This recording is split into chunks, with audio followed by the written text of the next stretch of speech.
Depuis l'Euro 2016, 24 nations sont en lice pour remporter le trophée.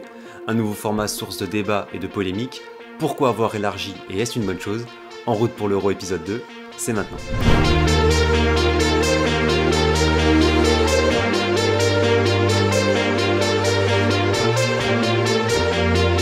Salut tout le monde, j'espère que vous allez bien, heureux de vous retrouver pour le deuxième épisode d'En route pour l'Euro. Et aujourd'hui on va parler de l'élargissement de l'Euro, parce que c'est un sujet que beaucoup ont critiqué, notamment lors de l'Euro 2016. C'est un sujet débat et votre avis m'intéresse beaucoup, donc n'hésitez pas à me dire en commentaire si vous êtes pour ou contre l'élargissement et pourquoi. Et bien sûr, cliquez sur ces petits boutons là, le like, s'abonner et la cloche pour nous soutenir et pour valider le contenu de la chaîne. En 2016 donc, l'Euro est passé de 16 à 24 nations. L'élargissement est quelque chose dans l'air du temps, j'ai envie de dire. La Coupe du Monde 2026 d'ailleurs va s'ouvrir à d'autres nations. Concernant l'Euro, est-ce une bonne chose? Je vous propose donc 2 points positifs, 2 points négatifs. Restez bien jusqu'à la fin de la vidéo avant de pouvoir débattre en commentaire. C'est parti. Premier point positif, le nouveau format est gagnant pour beaucoup de monde.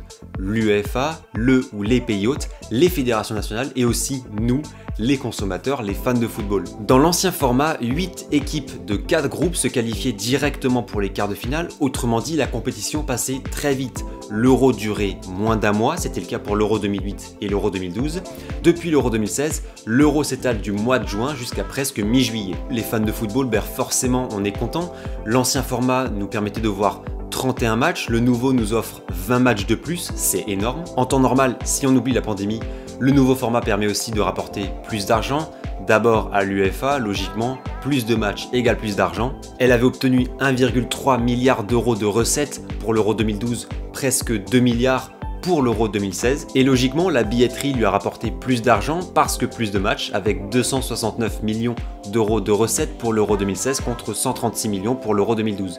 Donc l'UEFA aussi, elle est contente. C'est aussi très bon pour le pays hôte. L'Euro 2016 a rapporté plus de 1 milliard d'euros de recettes à la France. Qui dit plus de pays engagés dit plus de touristes et de supporters, donc plus d'argent pour le pays. C'est aussi bien pour les fédérations nationales, déjà que c'est pas les institutions qui ont le plus d'argent dans le football.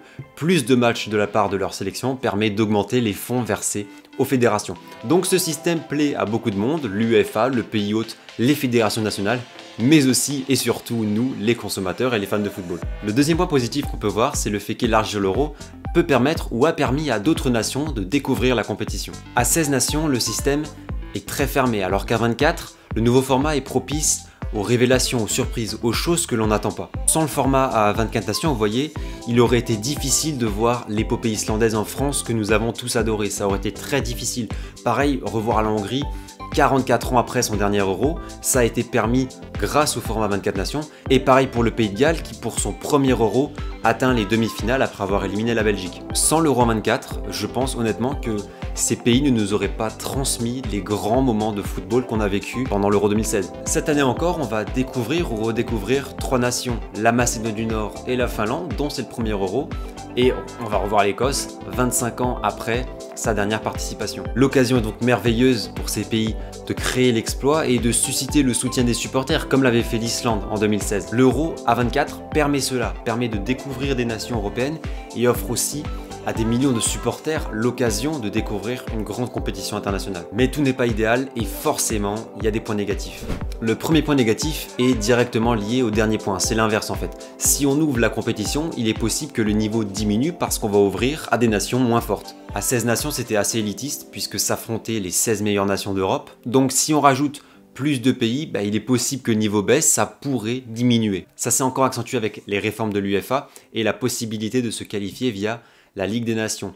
La qualification de la Macédoine du Nord relève de cette idée puisqu'ils sont passés par les barrages de la Ligue des Nations. Ces nouveaux formats, 24 nations, Ligue des Nations, ça permet à de petites équipes de se frayer un chemin. Certains voient un point positif parce que ça permet justement à d'autres pays de découvrir la compétition. D'autres voient un point négatif parce que qualifier les plus faibles, ça fait baisser le niveau du championnat d'Europe. Après, c'est pas forcément véridique et on l'a vu, le Pays de Galles, l'Islande et la Hongrie, et on peut même rajouter l'Irlande du Nord qui se sont qualifiés pour l'Euro 2016 avec le format 24 nations, avaient fait un très bon parcours, parfois en éliminant de très gros. Je pense que ce point négatif peut exister, à voir si on le verra cet été. Dernier point négatif, lui il est clair et indéniable, on l'a vu pour l'Euro 2016 et on le verra cette année.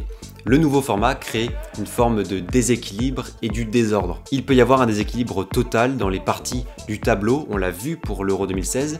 Dans la partie basse du tableau, il y avait l'Allemagne, l'Angleterre, la France, l'Italie et l'Espagne.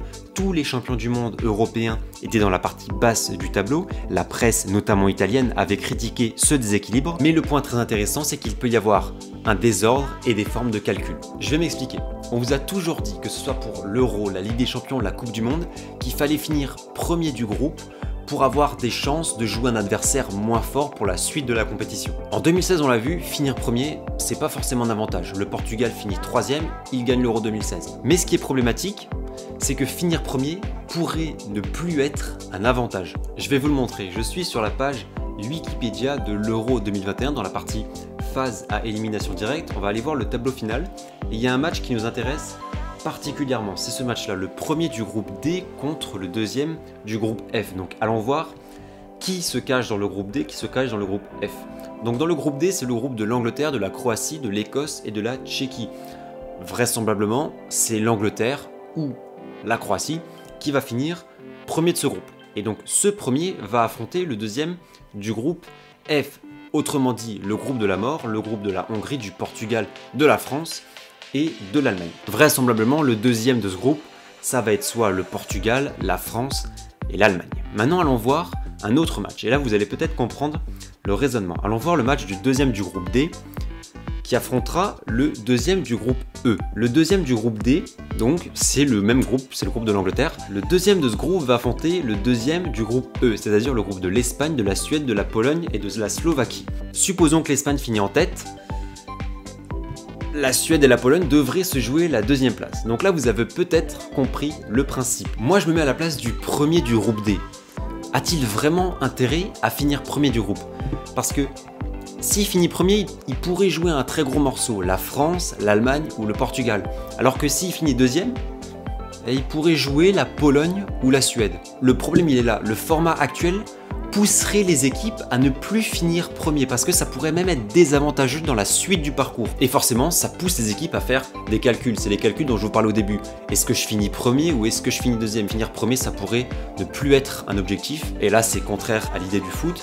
Donc là, oui, c'est un gros point négatif. Fin de l'épisode 2 les amis, merci de l'avoir suivi, j'ai adoré le faire, j'espère que tu as passé un beau moment. Si c'est le cas, lâche un pouce bleu pour le référencement de la chaîne et abonne-toi et active la cloche pour nous soutenir, ça fait extrêmement plaisir. On se retrouve rapidement pour l'épisode 3 et la suite d'En route pour l'Euro, vous avez tout le programme en description. Nos réseaux Insta et Twitter sont aussi en description pour ne rien manquer sur l'Euro avec des jeux, des quiz, des informations et plein de surprises pour la suite. Nous, on se revoit très vite, d'ici là, prenez soin de vous tous.